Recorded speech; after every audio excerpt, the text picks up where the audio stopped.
Bonjour tout le monde. Voilà, je reviens de la station d'essence. J'ai mis le plein dans le véhicule. Je crois que je suis en train de développer une carburophobie, hein, comme on dit en France, parce que chaque fois que je fais le plein, je fais une dépression après, quoi. Parce que le réservoir a la même taille, il n'a pas changé, la voiture est la même, mais chaque fois, je paye plus. Donc, je suis un peu déstabilisé par ça. En fait, ce qui va se passer, je vous fais un peu de politique fiction, rapidement, hein, 60 secondes, pas plus. Je pense que dans 20 ans, ce qui va se passer, c'est qu'on va voir dans les pompes à carburant, on va voir deux compteurs, si vous voulez.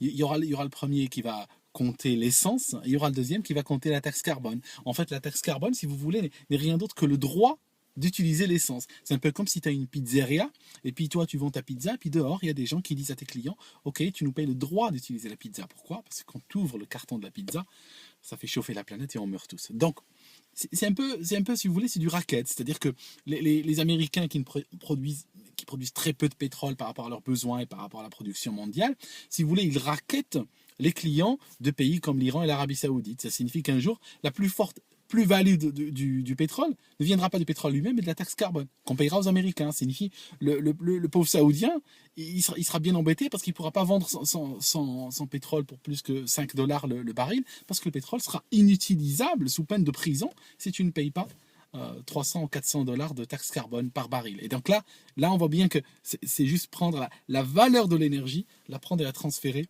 vers les Américains. Parce qu'ils se disent, bon, on produit pas de pétrole. Alors qu'est-ce qu'on fait? Comment on va faire? À quel point on va se situer? Si on ne peut pas se situer au niveau de la production, on se situe au niveau de la consommation. On se fait payer sur la consommation. Voilà. Achète-leur le pétrole, mais paye-nous pour l'utiliser. C'est simple. Bon, voilà, je passe à autre chose. Aujourd'hui, j'aimerais vous parler de l'engagé baleine. Alors, il y a un film qui s'appelle Full Metal Jacket. Bon, pour ceux qui ne le connaissent pas, c'est juste un film de guerre. Et puis, ce qui se passe, c'est qu'au début, il y a un sergent recruteur qui engueule de nouvelles recrues.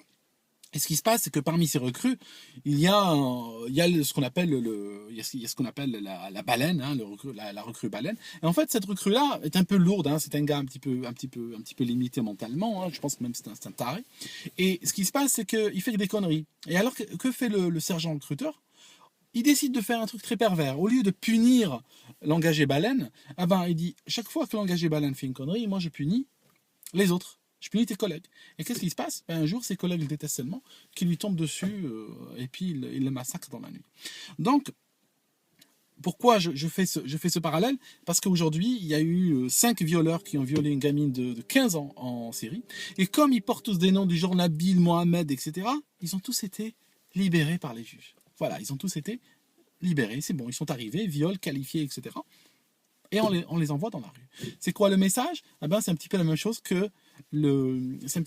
qu'on fait avec l'engagé baleine. Ça signifie, regardez quoi. Ça signifie que, en tant que juge, je ne peux pas condamner raisonnablement quelqu'un qui vient de l'Afrique subsaharienne à, à la prison pour viol. Ça serait presque du racisme dans le sens où le viol, comprenez le message, est pratiquement inscrit dans ses gènes. N'est-ce pas? C'est tellement dans sa nature que le condamner pour ça, c'est une forme basique mais authentique de racisme. Voilà le message.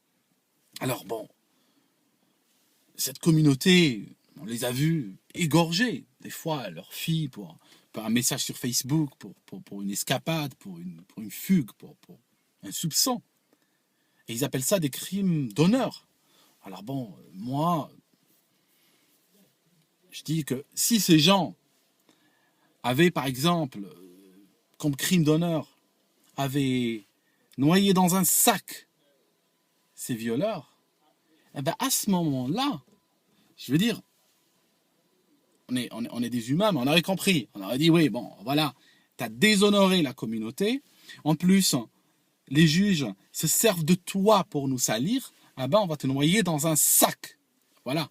Si ces gens avaient eu cette forme d'honneur, on aurait compris. On aurait dit, c'est vrai que c'est un petit peu ancien, mais quelque part, ceux qui sont un petit peu ancienne école comprendraient.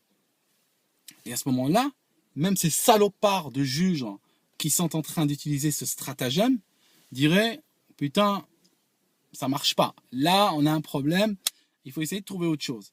Mais bon, moi, ce que je vous ai dit, c'est que la communauté musulmane ou arabo-musulmane, on se sert d'elle, mais on la prend par où? On la prend par sa connerie. Parce que, en fait, si ça n'avait pas été des cons, ils ne seraient pas servis d'eux, hein, comprenons-nous. Si vous voulez voir leur état, si vous voulez voir l'état de la société arabo-musulmane, regardez M. Chelroumi, quoi, googlez. C'est vraiment un sketch. C'est un sketch des inconnus à lui tout seul. Alors, des gens vont me dire, oh non, mais Chelroumi n'est pas représentatif. Ben non, il est représentatif. C'est comme, je vous donne un parallèle pour que vous compreniez pourquoi je dis il est représentatif. Hollande, Monsieur François Hollande. Les gens me disent, non, non, c'est pas mon président. Non, non, François Hollande, c'est pas mon président. Ah bon? Moi, je vais vous dire un truc. Laissez-moi vous dire un truc. François Hollande, il représente très bien la France. Il représente la France d'aujourd'hui. Quand vous regardez la France à genoux, quand vous regardez la France abandonnée, quand vous voyez des gens en 2002 aller voter avec comme ça en fermant le nez, aller voter pour Chirac, eh ben, à ce moment-là, vous comprenez que cette France à genoux, cette France abandonnée par ses propres enfants, eh ben, oui, elle est représentée totalement par François Hollande. Et elle a la gueule de François Hollande. Achetez sa photo, la mettez dans votre salon. Ça vous permettra vraiment de toucher le problème, de le réaliser et de le comprendre. Et si vous êtes musulman, bah achetez aussi la photo de monsieur Chelroumi. Et achetez aussi les photos des enfants massacrés en Syrie, collez-les dans votre salon. Parce que monsieur Hollande et son gouvernement sont les VRP des terroristes en Syrie. Et il paraît que monsieur Hollande a été élu avec 90% des voix des musulmans. Vous voyez ce que je veux dire? Il y a des gens, des nationaux qui viennent me dire, c'est des amis des nationaux, et ils viennent me dire, écoute, les musulmans sont les salauds et sont, comment dire, un adversaire ou un belligérant intelligent et planificateur. Mais en fait, moi je vous dis, franchement, pour ça j'aime bien les nationaux, parce que je dis, franchement, vous avez vraiment vous avez une grande idée de notre nation. Vous avez vraiment beaucoup d'estime pour nous considérer comme un adversaire intelligent. Parce qu'on ne l'est pas. On est un adversaire con. Il y a d'autres, d'un autre côté, qui disent, oh non, les musulmans, finalement, ils sont gentils et tout, mais ils sont mais uniquement, exclusivement, des victimes. Ça signifie que ceux-là, presque, dans leur manière de nous défendre, nous traitent comme des cons, en fait. Parce qu'ils disent, bon, vous êtes des cons, on comprend, vous pouvez être que victimes, hein, vous êtes les losers dans l'affaire. Hein. En fait, je pense que cette société arabo-musulmane n'est ni victime, ni un joueur intelligent. Je pense qu'elle est quelque part entre les deux. Je pense que c'est un joueur stupide, c'est un joueur bête, c'est un joueur qui ne connaît pas ses intérêts, c'est un joueur qui vote contre ses intérêts.